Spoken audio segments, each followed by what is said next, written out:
Everybody, welcome to week 3 of the course, or week 4 now. So yeah, week 4, and I hope everybody's doing well and has had a good week and everything. As we move into, I got my topic this week is there's this quote that runs around: "I don't stop when I'm tired, I stop when I'm done."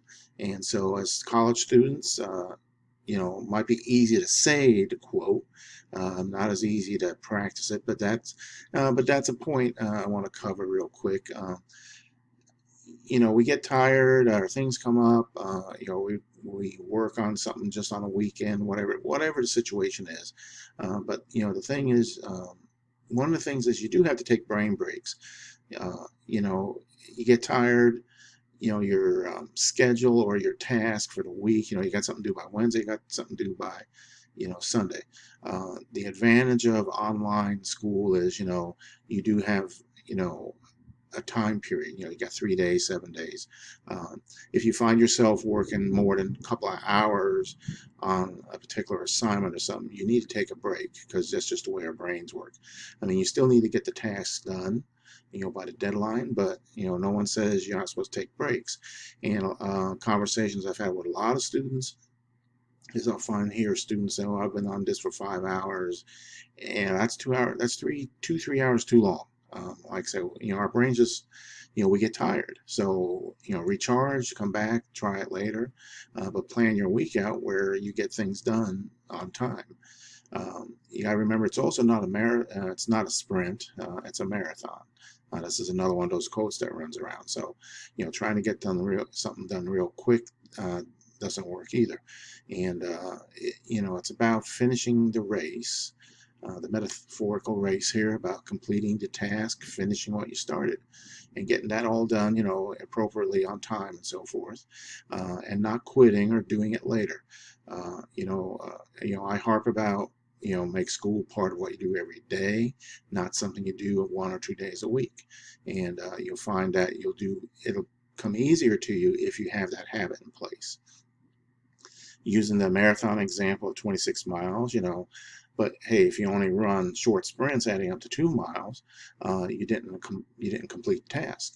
And when I look at we look at college courses, and this is any school, it doesn't matter what college you're going to, the expectation and requirement is that you're putting in at least 10 plus hours a week on a course.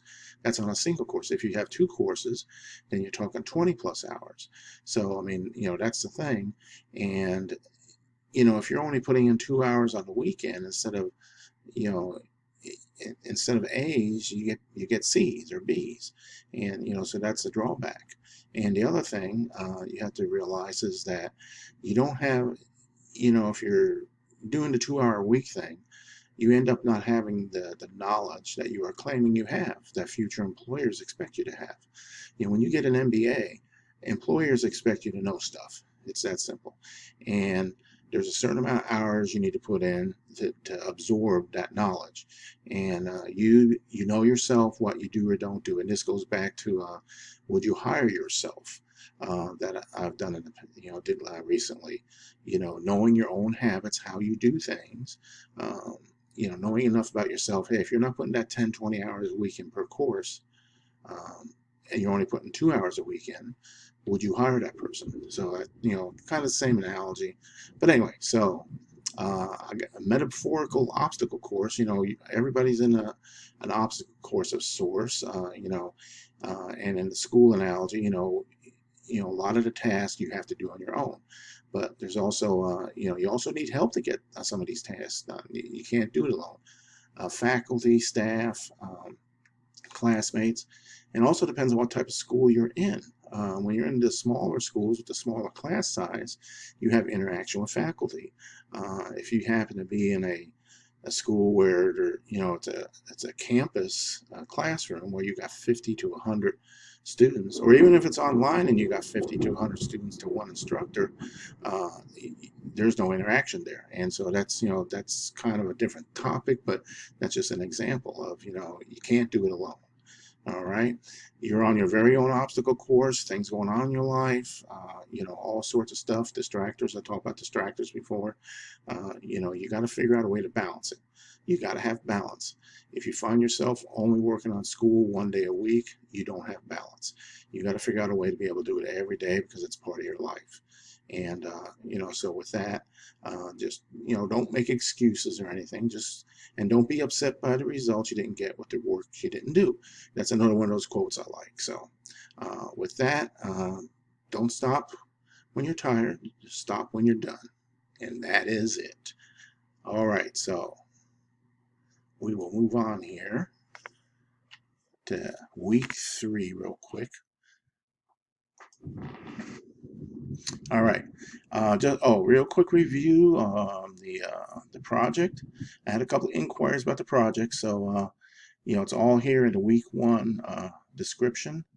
It is a PowerPoint, and your topics here. You're supposed to pick your topic, and that you're going to do some research on, and then you're going to do a PowerPoint presentation. And while it says there's no length guidelines, uh, by no length, that doesn't mean it only can be 1 or 2 slides. With the topic, it just means, if you have 30 slides, that's okay, or if you have 20 or 10, so that's what that's about there. So, all right. Otherwise, again, I say this every week anymore. It's about the discussions are great. Good content, good length. The replies, most replies are good too. At least a paragraph or 2. So you're doing real good on those. And whoops, I'm in the wrong place here. Same thing with the homeworks. If there was an issue with any of the homeworks, I've let you know. If you find an issue like in any of these quizzes you do or anything, let me know too. If you find something that don't look right, just let me know, because sometimes there is a glitch or there's I call it gremlin in the database somehow that messes things up for us. So just let us know if you think there's something wrong. All right. Otherwise, yeah, that's pretty much it. So I'll cut it off here. I don't have my test.